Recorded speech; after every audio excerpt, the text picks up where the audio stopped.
Afghanistan, Iran, dan Arab Saudi, tiga wajah terakhir negara Islam, mana yang akan bertahan? Kalau kita jujur, dunia Islam hari ini tidak sedang menuju satu model negara.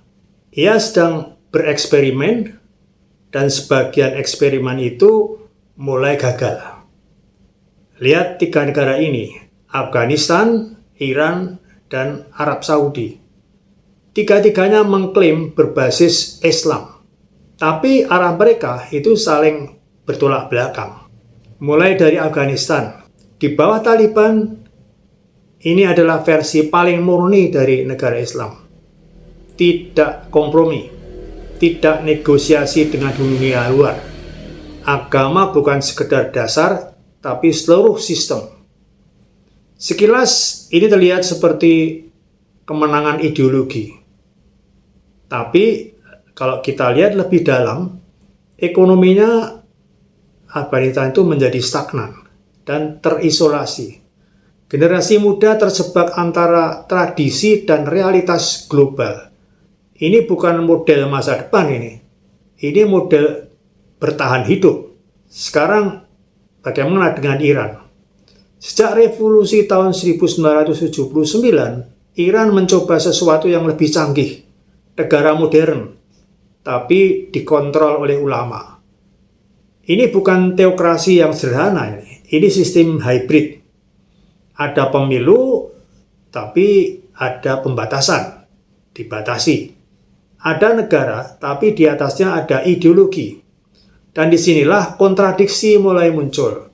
Karena ketika negara gagal, yang akan disalahkan bukan hanya pemerintah, tapi juga agama yang menopangnya. Nah, dalam perang dengan Amerika dan Israel saat ini, itu memberi Iran satu keuntungan, yaitu waktu. Selama ada musuh, sistem masih punya alasan. Tapi waktu itu tak terbatas ya, karena di dalam internal Iran, pertanyaan sudah berubah. Bukan lagi bagaimana melawan Barat, tapi kenapa hidup kami tidak bergerak? Dan ini pertanyaan yang tak bisa dijawab dengan ideologi saja. Sekarang lihat Arab Saudi. Dulu itu Arab Saudi sangat religius. Sekarang di bawah Muhammad bin Salman, arah berubah drastis. Ulama dikurangi pengaruhnya.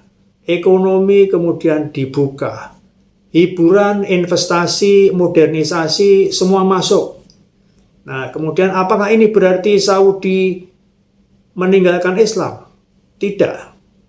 Mereka melakukan sesuatu yang lebih strategis, yaitu mengubah Islam dari sistem yang bersandar pada kekuasaan menjadi alat legitimasi, dan ini mungkin poin paling tidak nyaman.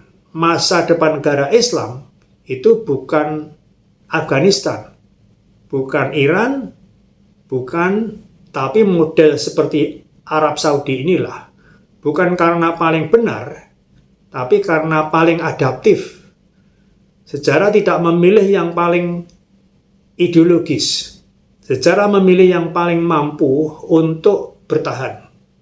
Dan di dunia modern, bertahan berarti juga terhubung dengan ekonomi global, fleksibel secara politik, dan tidak terjebak dalam tafsir tunggal.